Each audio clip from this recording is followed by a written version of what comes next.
시간은 이렇게 말할 6번째 시간이고요. 이번 시간에는 교과서 뒤에 학습활동 정리와 그 다음에 학습지 5쪽부터 10쪽까지 내용이나 이런 개념 정리들을 함께 하도록 하겠습니다.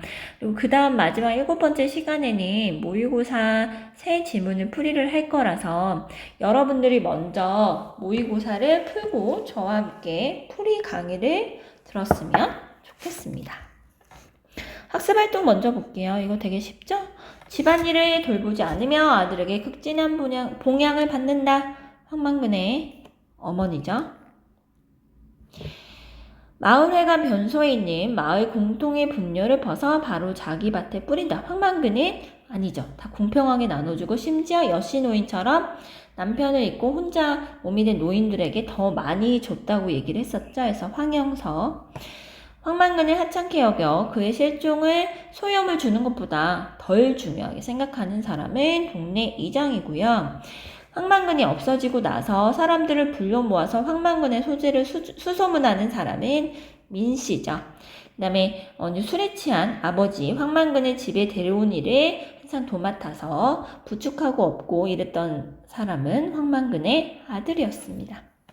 자, 그러면 황만근이 실종, 없어졌을 때 주변 인물들이 추측한 실종 원인을 한번 말해보자라고 돼 있죠. 뭐 간단히 정리하면 이장 같은 경우는 그날이 장날이었으니까 어디 가서 술을 퍼마시고 자빠져 있을 거야 뭐 이런 얘기를 했었죠. 그래서 술을 마시느라 안 돌아왔을 거야. 이런 얘기 하고요. 민씨는 저희가 그 전에 앞에서 봤었잖아요. 그래서 이장이 황만근에게 권유하잖아요. 걸기대. 황만근에게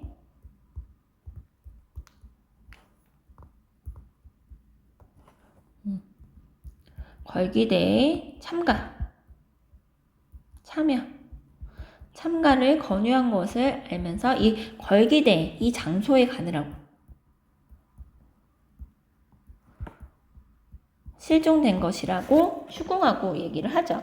그 다음에 이제 엄마는 내가 고등어를 먹고 싶다고 얘기를 하면서 고등어를 사느라 안 왔을 거다.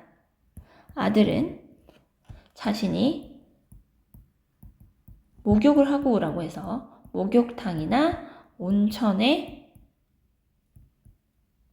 가느라 아직 돌아오지 못한 것이다. 이런 다양한 실종의 원인들을 처음에는 추측했었죠. 자, 그러면 423쪽으로 넘어가서 이 작품의 배경이 된 농촌의 현실은 저희들이 얘기를 했었어요. 농민 청걸기 대 이름도 뭐예요? 농가 부칠 탕감 촉구잖아요. 뭐 그래서 이 당시에 농민들이 지니고 있는 부채들이 많았다. 뭐 이런 내용도 얘기를 했기 때문에 2번으로 넘어가겠습니다. 자, 나름 이제 날짜를 보자는 거죠. 걸기대의 전날 저녁. 이장이 황만근에게 경운기를 끌고 걸기대에 참가할 것을 권유했죠. 자, 그 다음에 걸기대 전날 밤 보시면 황만근이 민씨에게 이런 얘기를 했죠. 농사꾼이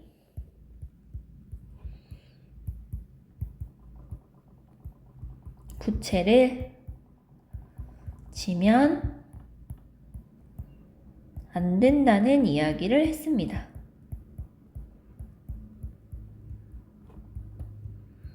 세 번째, 걸기대의 날 낮에 황만근은 행동 지침에 따라서 경운기를 끌고 면사무소를 거쳐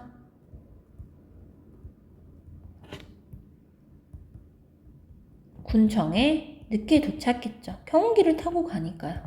다른 사람들은 트럭으로 가서 일찍 갔다가 일찍 끝났겠죠. 걸기대의 날 늦은 밤에 집으로 황만근이 돌아오는 길에 어두워서 경운기가 논 옆에 길로 떨어지면서 사고를 나게 되고 그것이 황만근의 죽음, 유골이 되어 돌아왔다 라고 내용 정리를 해보시면 되겠습니다. 자, 한 장 넘기시면 424쪽이고요. 황만근의 덕성을 나타내는 단어들이 있어서 이걸 보면서 한번 소설의 내용을 한번 떠올려 보시면 될 것 같고요.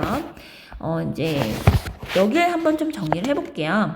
황만근이 남긴 말을 정리해보자고 했는데 농가부채 관련해서는 농사꾼은 빚을 지면 안 된다 이런 거였고요. 기계영농에 관련해서는 이런 거였죠. 농가마다 서로 돌려서 쓰면 되는데 필요 이상으로 불필요하게 많이 농기계를 마련하고 있다. 이런 내용이었고요. 자금 대여 정책은 어때요? 농사꾼을 빚을 쉽게 지게끔 만들었다 했죠. 농사꾼을 빚에 의존하게 만든다라고 얘기를 하는 거죠. 그래서 국가의 자금 그런 대여 정책에 대해서 비판했었죠. 그러면서 상환은 하라고 몰아서면서 파산하는 사람들이 늘어났다. 그 다음에 농약과 비료는 어때요? 자, 농약은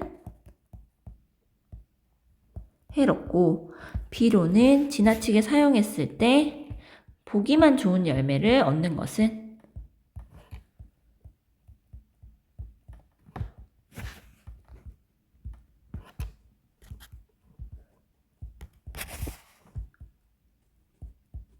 옳지 않다 라고 얘기를 했었습니다. 그래서 황만근의 좌무명이 있다면 무엇일까요? 뭐 이제 이런 게 있겠죠. 일단은 정직한 농사꾼이 되자.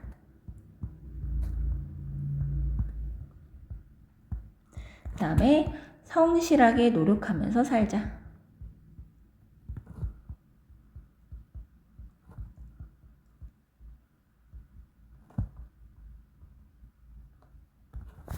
그래서 사실 마을 사람들의 모습이 우리의 모습과 더 가깝고 황만근과 같은 모습들은 찾기 어려운 모습이다 라는 것을 저희가 이제 작품을 통해서 좀 깨달을 수 있게 되는 거죠.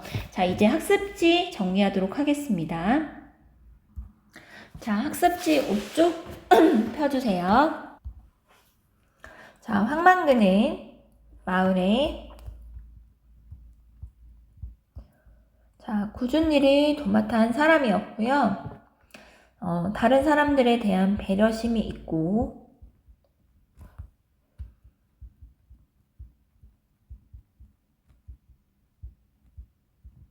공평무사한 사람이었습니다. 자, 그 다음에 농민 총궐기대에 참석하기 위해서 홀로 황만근만 경운기를 끌고 갔었죠.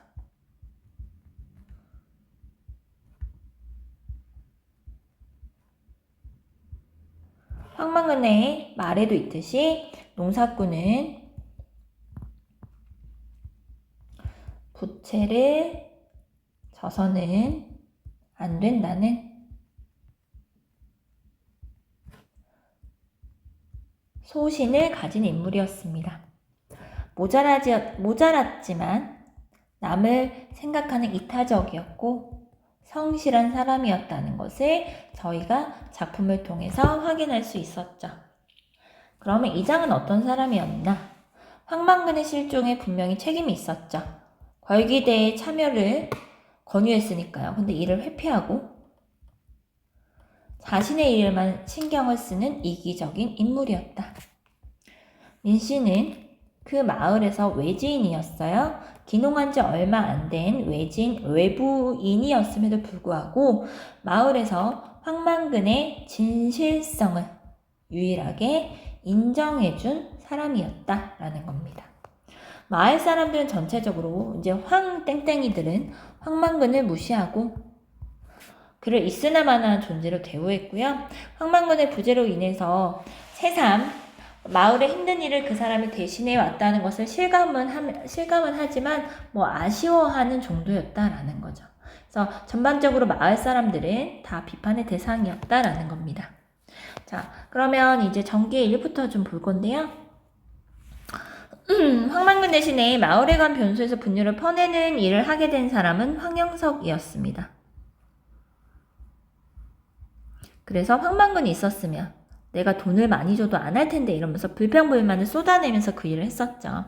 그러나 황만군과 달리 분뇨를 마을 사람들에게 공평하게 나눠주지 않고 자신의 밭에 먼저 뿌리는 이런 이기적인 면모, 그래서 황만군과 대비되는 인물이었고요. 둘 다 황만군의 실종에는 여러분들 어때요? 무관심하면서 자신들의 이익만을 먼저 따지는 사람이었다라는 것을 알 수 있었습니다. 자, 이 밑에 내용은 중간 부분 줄거리에 대한 이제 소설 내용 저희가 봤던 거잖아요. 그래서 넘겨서 8쪽으로 가겠습니다. 자, 전개 2에 이제 해당하는 부분이에요. 그러니까 전체 부분 그러니까 전개 그 중간에가 그 줄거리가 있었고 그 뒤에 이어지는 전개 내용인데요. 황만군의 이제 이타적이고 성실한 삶이 여러분들 계속해서 나온다고 보시면 됩니다. 이 황제석의 말은 여러분들 뭐냐면 제값인 경우 경운기와 함께해서 품삯을 제값으로 주는 경우에 황제석의 이런 사설 말처럼 공치사가 뒤따랐다라는 부분입니다. 그러면서 황제석이 이런 얘기들 하죠. 너가 다른 동네에 있었으면 진작에 굶어 죽었을 거다. 암만 바보라도 고마워해야 된다. 이런 얘기들을 했었습니다. 그래서 황제석의 말에 타당하지 않죠. 당연히.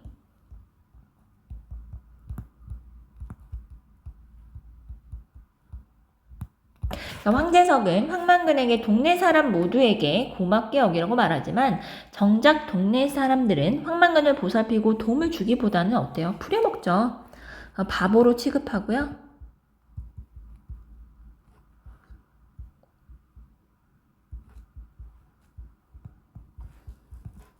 부당한 대우를 하죠.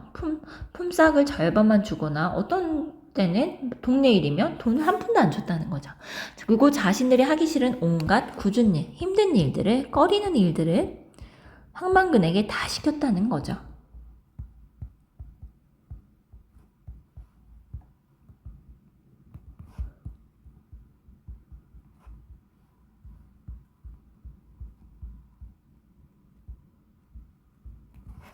이렇듯 이렇게 긍정적인 황만군의 일화를 보시면 다 황만군은 품성이 굉장히 좋은 사람이죠. 그의 유일한 약점은 폭음이었어요. 술을 너무 많이 마시는 거죠. 그래서 겨울에 폭음을 하고 인사불성 다 쓰러진 아버지를 집으로 모셔오는 일이 아들에게는 일상화가 된 거죠. 근데 여러분들 그 보시면은 내용 생각해 보시면 알겠지만 처음엔 부축했다가 나중엔 업었다가 발로 차고 차면서 왔다 이런 표현 있잖아요. 그러니까 그런 부분들은 저희가 수업했던 것처럼 점층적인 과장의 방식이 나타나더라. 웃음을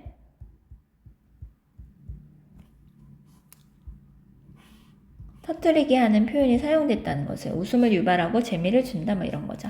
그래서 성석재 소설들은 이런 것들이 많다라고도 말씀을 드렸습니다.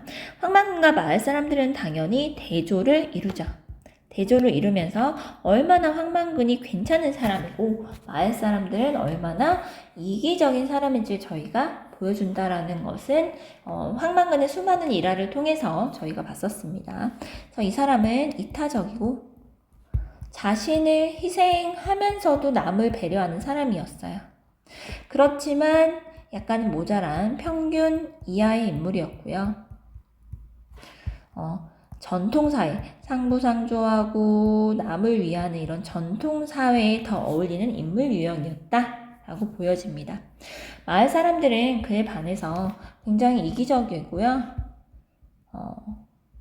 타산, 계산을 해보는 거죠. 자신에게 유리한지 불리한지 이런 것에 따라서 움직이는 사람이었고 평균적인 인물들이었다.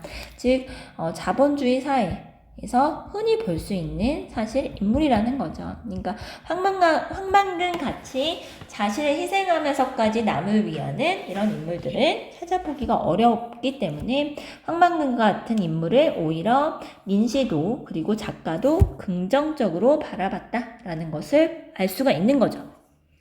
황만군 부자가 나눈 대화의 특징 부분이에요. 이게 보시면 알겠지만 너는 어째 맨날 술만 처먹고 다니냐 이런 식으로 시작하잖아요. 그래서 아직 철이 들지는 않은 아들이 언짢은 기분을 여과 없이 솔직하게 다 표현하고 있죠. 그래서 마치 아들이 아빠한테 얘기를 하는 건데 아빠가 아들한테 얘기하는 것 같은 느낌이 든다는 거죠. 그래서 두 사람의 상하 관계가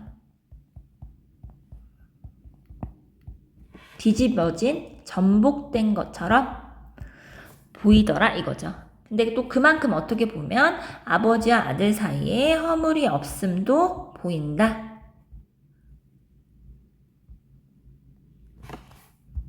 고 해석될 수도 있는 거죠. 자, 한 장 넘겨서 이제 학습지 9쪽 위기 부분 보도록 하겠습니다. 위기 부분의 내용은 황만근에게 농가 부채 탕감 촉구 그런 농민 걸기대회에 참가를 강제로 강권하는 이장의 모습이 나타났습니다. 일단 이장의 발언을 보시면요. 참여를 독려하기 위해서 대방침에 따르면 농민들은 어떻게 오래요? 경운기를 몰고 오라고 얘기를 하죠.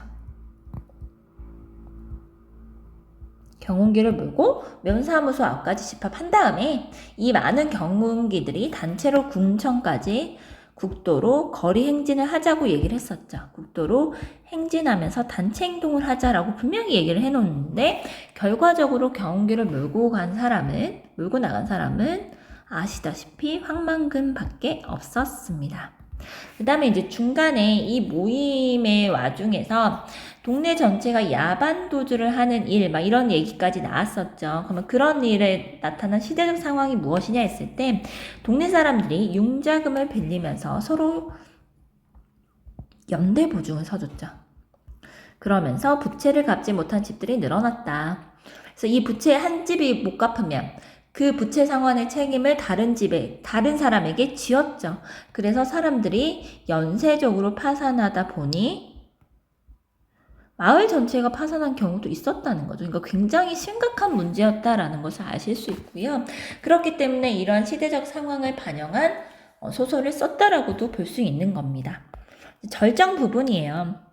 황만근이 실종되기 전날 황만근과 민씨가 대화를 나눕니다. 그 걸기대회 모임이 끝나고 황만근이 민씨에게 밝힌 농사에 대한 자신의 생각인 거죠.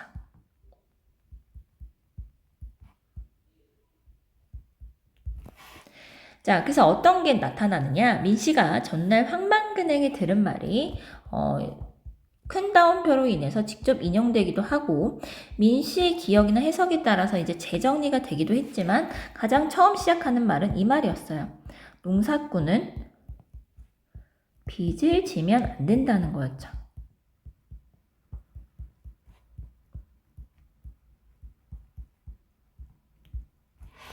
그래서 여기를 통해서 알 수 있는 것은 전통적인 농업 소자본, 노동, 집약적인 기계로 이루는 것이 아니라 노동을 통해서 이루어지는 이런 농업을 지지했다는 거죠.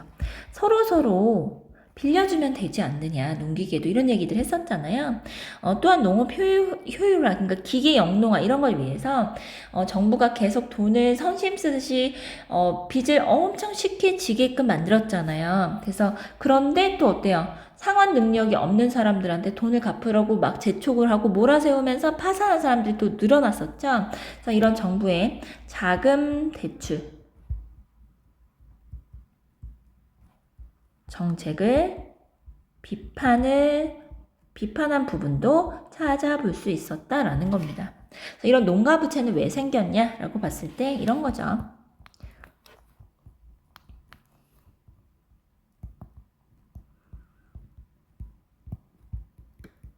자, 불필요한 설비에 투자를 하게 만들더라. 그 다음에 농약과 이런 빚을 갚기 위해서 농약과 비료에 의존해 농사를 짓게 만들더라. 이런 능력 이상의 갚을 상환 능력 이상의 부채로 인해서 결국 파산에 이르는 농가가 너무나도 많더라라는 거였습니다. 자, 그러면 민씨에 의해서 타자화되었다라는 내용은 여러분들 뭐냐면 객관화되었다는 거예요. 그러니까 이 마을 안에서 다른 황씨들은 황만근의 제대로 된 진정한 훌륭한 품성을 볼 줄 아는 사람들이 없었죠. 외부인인 민씨만이 황만근의 가치, 훌륭한 품성을 유일하게 인정해줬던 사람이었다. 이런 말씀 드렸었잖아요. 맨 뒤에 그 묘비명을 통해서도 여러분들 말씀드렸듯이 그래서 이 내용입니다. 그래서 두어해존에 귀농해온 도시에 있다가 이제 농촌으로 들어온 외부인이에요. 근데 이장이나 다른 마을 사람들과 달리 중도적, 객관적 입장이라는 거죠. 이런 입장에서 황만근의 삶을 객관화시켜서 독자에게 전달해주는 역할들을 하더라 이거죠. 황만근의 상황, 황만근의 상황과 이장이나 마을 사람들과 달리 황만근은 어때요? 묵묵하게, 우직하게 정해놓은 방침을 따르더라 이거죠. 이런 황만근의 행동은 민씨에 의해 객관화되면서 황만근의 삶을 되돌아볼 수 있는 계기를 마련해 주고요. 여기서 여러분들 보이는 농촌 현실이라든가 마을 사람들의 이기적인 이런 모습들, 세태를 비판하게 해주더라 라는 내용들을 저희가 확인할 수 있었습니다. 자, 마지막 10쪽 결말입니다. 황만근 실종 사건의 결말은 결국 그의 죽음으로 이어졌습니다. 그래서 이야기의 발단 부분에 등장을 했던 황만근의 실종 사건의 결말은 결국 황만근의 죽음으로 마무리가 됐고요. 이런 부분을 통해서 저희는 시간, 사건의 순서가 뒤섞여 있는 역순행적 구성이다라는 말씀들을 드렸었죠. 입체적 구성, 역순차적 구성, 역전적 구성 이런 말들은 다 같은 말들이죠. 근데 문장이 어때요? 자, 돌아왔다인데 앞에 말들이 점점 늘어나죠. 구체적으로. 그래서 점층적인 문장을 통해서 황만근의 죽음을 분명하면서도 엄숙하게 드러내더라라는 겁니다. 황만근에 대한 평가는 그 민씨의 묘비명을 통해서 저희가 잘 볼 수 있었죠. 황만근 황 선생은 어리석게 태어난지 모르겠지만 해가 가면서 뭐래요? 신묘한 이런 지혜가 돌아왔다 이런 얘기를 했었습니다. 그래서 서술자는 전통적인 묘비명의 양식을 빌려다 썼다. 묘비명의 양식을 차용했죠. 자, 빌려서 썼습니다. 그래서 황만근의 일생을 총정리하면서 긍정적으로 평가하고 있다라고 말씀을 드렸고, 황만근은 존경받을 만한 훌륭한 삶을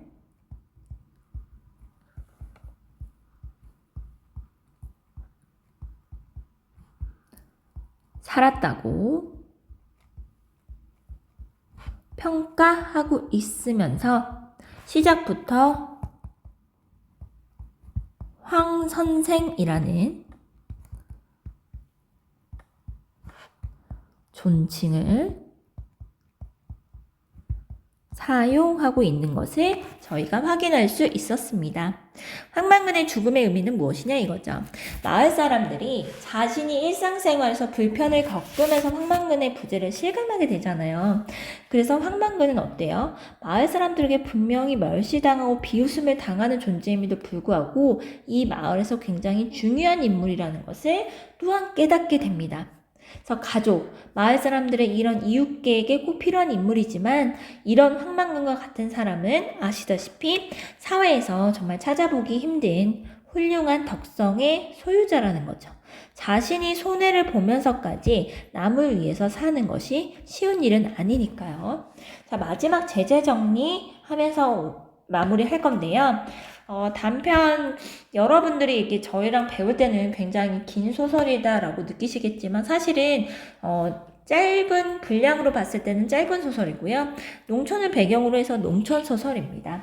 성격은 저희가 보셨던 약간 풍자적, 왜냐면 부정적인 세태나 이기적인 사람들에 대한 비판적인 게 드러나죠. 그래서 풍자적이고 그 다음에 중간중간에 웃음을 유발하는 게 있었죠. 점층적인 과장이든 아니면 언어 요인이든 간에 웃음을 유발하는 요소. 그래서 해학적이면서도요. 주인공이 어때요? 주인공의 죽음으로 결말을 맺었기 때문에 비극적이다라고 볼 수 있습니다. 주제는 황만근의 덕스러운 이런 품성과 훌륭한 삶에 대한